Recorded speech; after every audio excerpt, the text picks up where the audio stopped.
Nak jalan tapi bateri handphone korang dah low kan.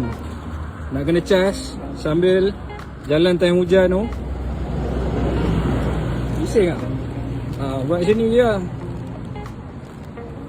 Aku just buat macam ni je. Beli plastik yang besar macam ni.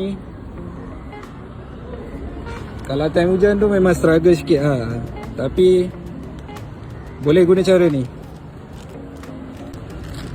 Nampak? Power bank boleh masuk.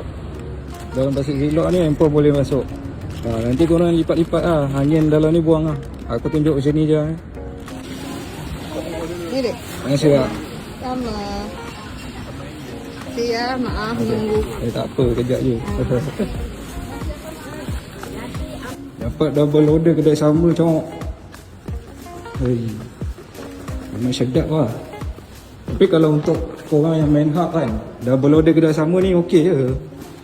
Sedap lah, lagi laju. Kalau hari Ahad kat tempat korang macam mana order? Kalau kat JB ni kat bandar kan, kau kena jalan petang tau. Petang sampai malam je, okey.